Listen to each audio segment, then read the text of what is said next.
महाराष्ट्रामध्ये ऑटो आणि टॅक्सी चालकांच्या मराठी भाषेच्या ज्ञानाची तपासणी सुरू आहे। 6 दिवसांमध्ये तब्बल 26,961 वाहन चालकांची तपासणी करण्यात आली आहे। यापैकी 2,748 चालकांना नोटीसही बजावण्यात आल्या। मुंबई विभागामध्ये कारवाईचा बडगा अधिक आहे। मुंबई पश्चिम, मध्य आणि पूर्व या भागासह बोरीवली, वसई, वाशी, ठाणे, पनवेल आणि मीरा भाईंदरमध्येही तपासणी झाली आहे। मात्र आतापर्यंत एकाही चालकाचा बॅच निलंबित करण्यात आलेला नाही आहे। मराठी भाषेचं ज्ञान नसलेल्या चालकांना सध्या नोटिसा देण्याचीच कारवाई सुरू आहे।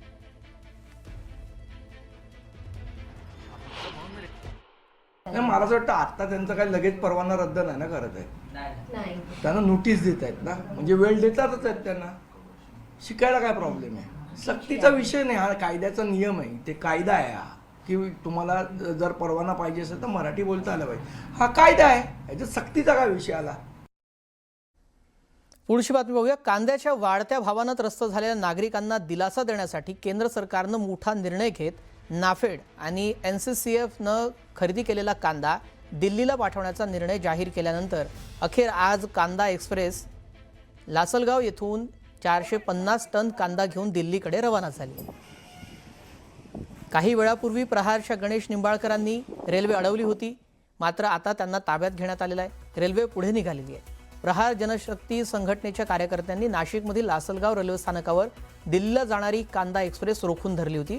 प्रहार संघटनेचे जिल्हाध्यक्ष गणेश निंबाळकर यांनी थेट रेल्वे रुळावर उतरून गाडीसमोर झोपून आंदोलन केलं। या विशेष ट्रेनमध्ये जो कांदा भरला जातोय तो अत्यंत खराब आणि सडलेला असल्याचा गंभीर आरोप प्रहार संघटनेनं केला आहे। आज कांदा एक्सप्रेस ट्रेन लासलगांव से आदर्श नगर दिल्ली के पास जो स्टेशन है उसके लिए यहाँ से कांदा एक्सप्रेस निकल रही है। ये एक्सप्रेस में 450 से 500 टन प्याज लोड हो चुका है।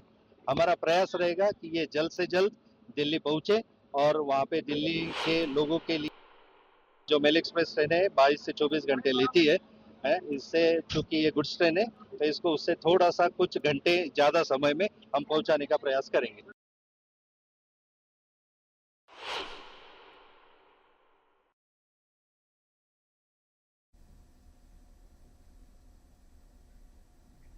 पुढची बातमी बघूया। विरोधी पक्षातील खासदारांनी मुख्यमंत्री देवेंद्र फडणवीस यांची भेट घेतली आणि विविध मागण्यांवर चर्चा केली आहे।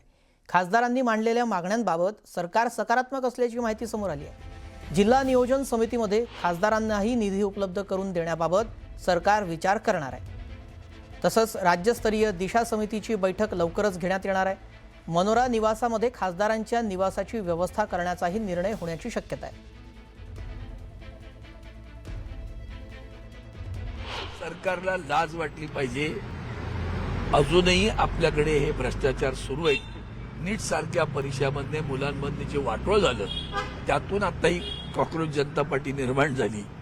तुम्ही त्यांना झुरळ म्हटलीत, या दुर्दैव असं आहे की या महाराष्ट्रात भारतीय जनता पार्टीचे अंधभक्त तुमच्या सोशल व्हॉट्सअप विद्यापीठावर सतत काय लिहितात माहिती आहे का? ही झुरळी चिरडली पाहिजेत। आता कळलं असेल किती घृणा आहे सांगा बरं। ती न्यायासाठी भांडतायत ना, झुरळी चिरडली पाहिजेत। हे कोण म्हणतं? अंधभक्त। माझ्याकडे 4 पुरावे आहेत बरं। ते आमचे विद्वान आहे, तिकडे आमच्याकडे अंधभक्त काय काय मोठी लोक आहेत। असंही नाही की कलावंतांपासून सगळेजण आहेत, म्हणून मी एक बरोबर बोललो, कलावंतांनी बाहुल्या बोलू नका, बोलक्या बाहुल्या बोलू नका। मुख्यतः आम्ही चर्चा घेतली की आमच्या खासदारांच्या मतदारसंघामध्ये काय काय अडचणी आहेत आणि त्यांना कसं त्यांच्या अडचणी दूर करायच्या आणि त्याच्यासाठी दूर करण्यामध्ये अडचणी काय येतात, आणखीन भेदभाव कसा होतोय, या दृष्टिकोनातून आम्ही मुख्यमंत्र्यांची बैठक घेतली आहे। दरम्यान मुख्यमंत्र्यांनी खासदारांना काय आश्वासन दिलं त्यावर एक नजर टाकूयात। राज्यस्तरीय दिशा समितीची बैठक लवकरच घेणार। मनोरा येथे खासदारांच्या निवासाची व्यवस्था करणार। खासदारांच्या पीएला ओळखपत्र देणार। CRF निधीत विरोधी खासदारांचं जे प्रस्ताव आहेत तेही स्वीकारणार। जिल्हा नियोजन समितीमध्ये खासदारांना निधी देण्याबाबत सूचना करणार।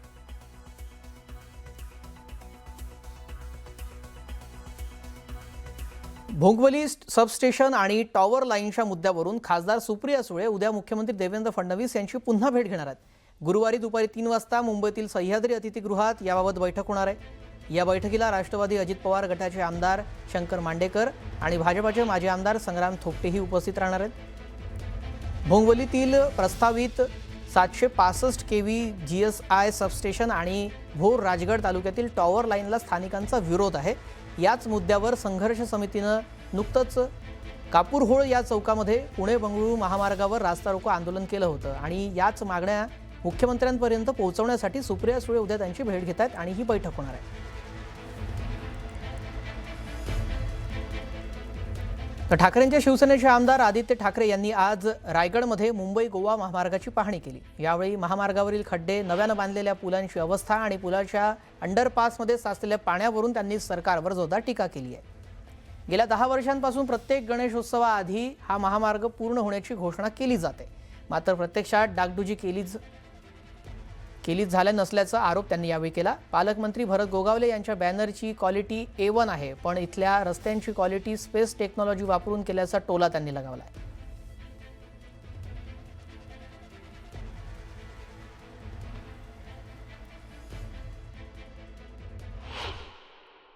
वर्ष आम्ही ऐकतो की प्रत्येक गणपतीच्या आधी हा आता रस्ता होणार काही ठराविक मंत्री येतात, पाणी करतात, मग PWD वाले येतात, NHA वाले येतात, डागडुजी करतात आणि रस्ता हा असाच राहतो। ह्याच्या खालचा जर रस्ता पाहिला तर तेवढाच भयानक आहे आणि ज्या पुलावर आपण आता उभे आहोत तिथे थोडं पलीकडे पालकमंत्री झालेत म्हणून चांगले फटाफट बॅनर लागलेत।